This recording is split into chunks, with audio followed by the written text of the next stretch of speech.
Alors, comme je l'ai dit au début de la messe, aujourd'hui, nous célébrons une fête importante, la solennité du Saint-Sacrement du corps et du sang de Jésus. Est-ce qu'il y en a qui savent qu'est-ce que ça veut dire, le sacrement du corps et du sang de Jésus? Facile. Un mot. Deux mots. L'Eucharistie, absolument. Voyons. Alors, c'est la fête de l'Eucharistie aujourd'hui. Mais comment ça se fait? Pourquoi l'Église a-t-elle pensé, a-t-elle voulu célébrer la fête de l'Eucharistie? C'est plus difficile à répondre, peut-être. Hein? Moi, je vais vous donner ma réponse personnelle. Je pense que depuis un certain temps, on pourrait dire assez longtemps, il y a un déclin. Hein? Les chrétiens et les chrétiennes se rassemblent de moins en moins le dimanche pour célébrer l'Eucharistie, la messe. Pourquoi? Bien parce que probablement ils ne voient pas le sens profond de l'Eucharistie. Et surtout, ils n'en voient pas l'utilité.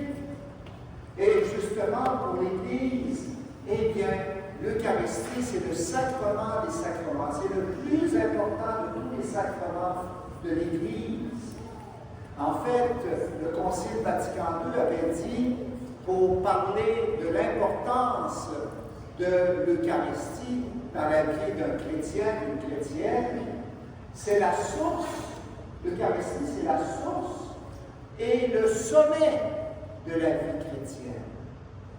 Alors, pour bien comprendre cette parole du Concile, l'Eucharistie est la source et le sommet de la vie chrétienne, eh bien, en fait, quand nous croyons en Jésus, que nous voulons suivre Jésus comme notre Maître et Seigneur, eh bien, c'est un peu comme décider d'escalader une très haute montagne, la montagne de Dieu, où là nous allons rencontrer Dieu face à face, cœur à cœur.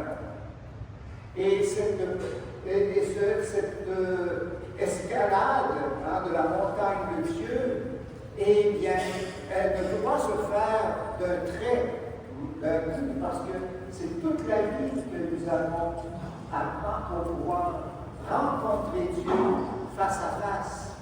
Ce n'est qu'au bout que nous allons le rencontrer vraiment face à face, mais l'Eucharistie nous entraîne justement à la rencontre avec Jésus ressuscité, qui nous conduit justement à cette vie éternelle, hein, la vie de communion d'amour avec notre Père, avec le Fils et dans l'Esprit. Alors, justement, quand on prend cette image d'escalader une montagne, eh bien, on a besoin de temps de ressourcement. On a besoin des points de ravitaillement. Si vous voulez monter l'Everest d'un coup, vous n'y arriverez pas. Hein?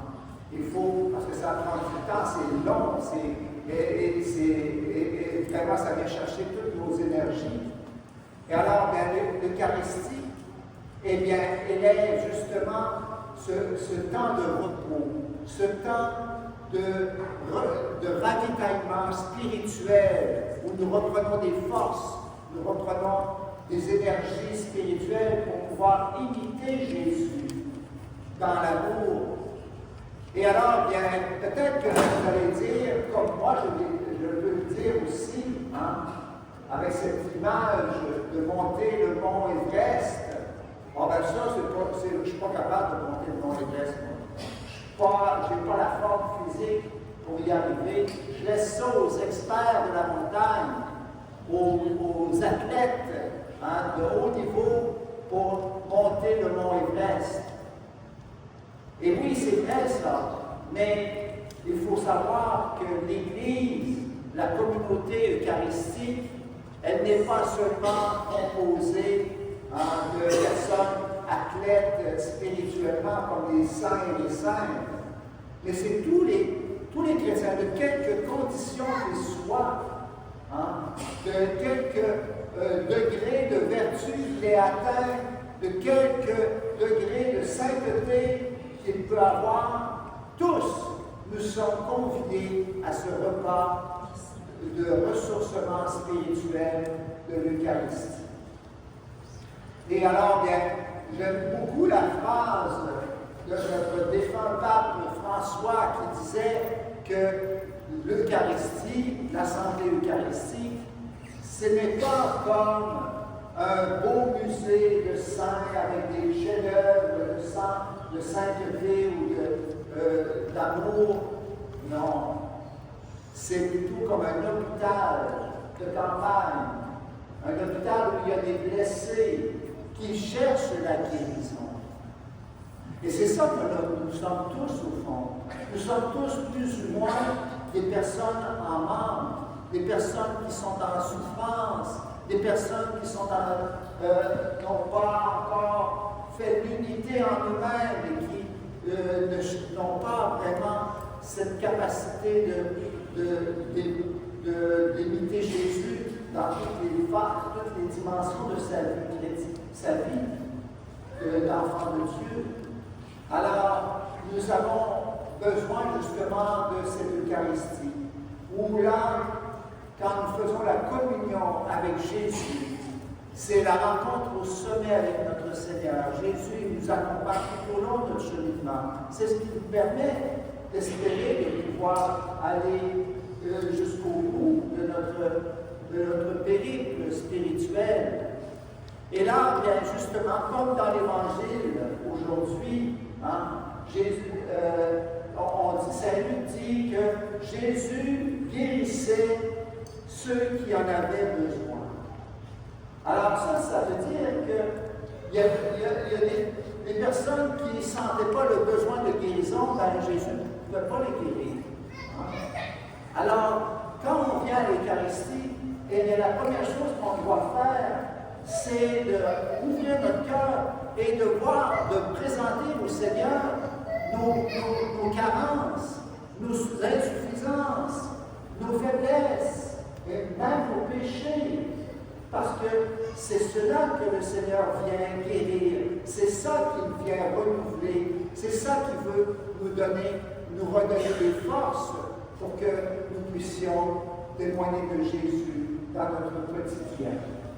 Alors, comme je disais tout à l'heure, quand on fait la communion avec Jésus, l'Eucharistie, Jésus ressuscité qui se fait présent réellement en chacun de nous, et bien là, nous lui offrons nos peines, nous lui donnons nos misères, nos faiblesses, nos incapacités, et lui, en échange, il nous donne sa paix, il nous donne sa joie, il nous donne la guérison de nos fautes, pour nos fautes.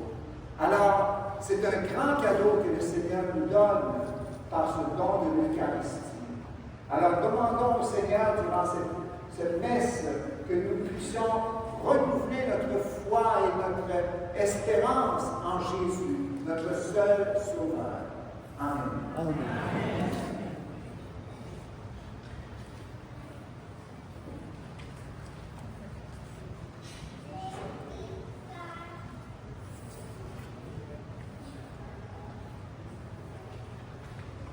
Alors aujourd'hui, nous avons la joie d'envoyer en mission les disciples